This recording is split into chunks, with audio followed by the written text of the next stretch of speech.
Americans have built their lives around reliable and affordable transportation, and now government overreach is threatening to put their cars, their trucks, and SUVs that hardworking Americans need out of reach.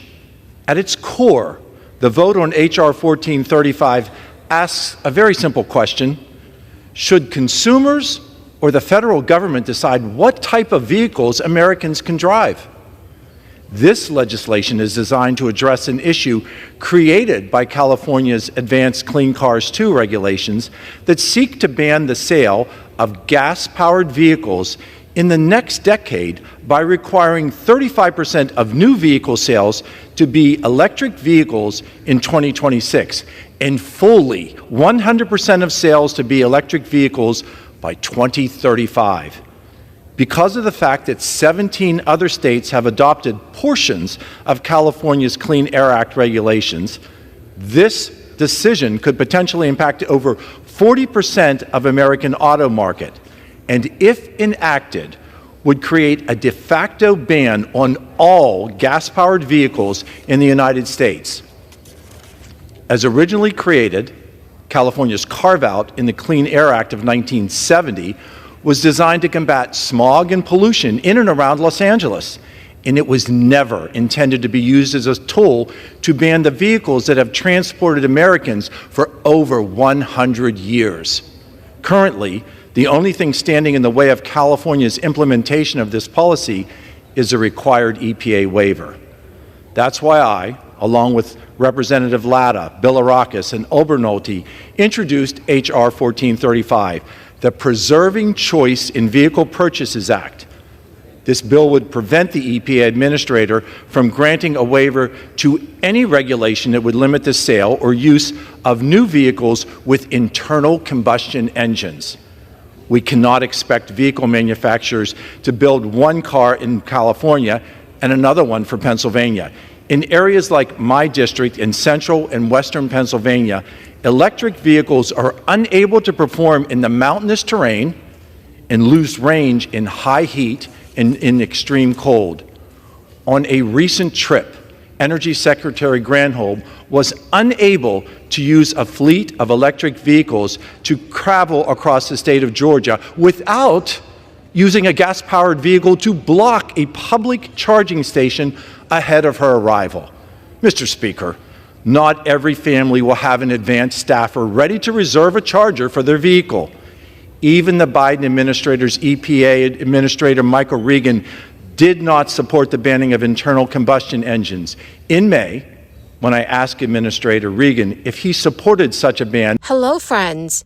I have breaking news for all Social Security recipients. Lawmakers want you to keep an eye out for this. There are two major Social Security changes coming in 2024 that may surprise most Americans. These changes are important to be aware of, as a program undergoes several revisions every year. My dear friends, please make sure that you watch until the end of this video. Also, to say thank you for being part of this community.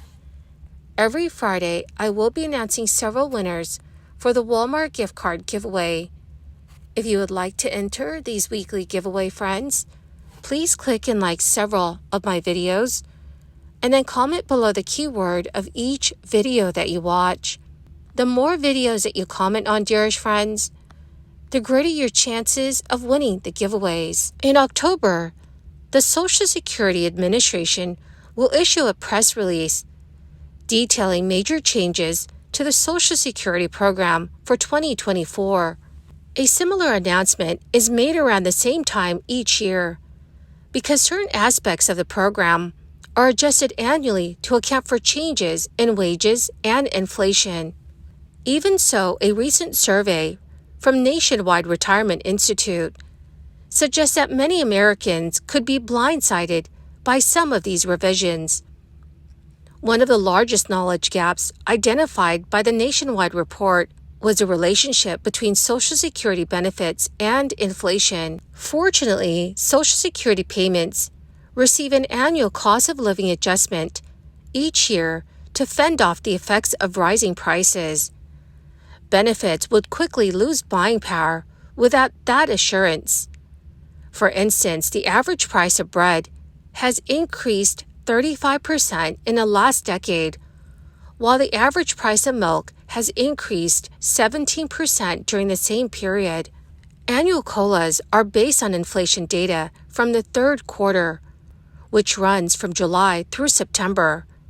So the numbers needed to calculate the 2024 cost of living increase are not yet available. However, policy analyst Mary Johnson of the Senior Citizens League says, Social Security benefits are on track to receive a 3% COLA next year. So what does a 3% COLA mean? The average monthly retired worker benefit was $1,838 in July 2023.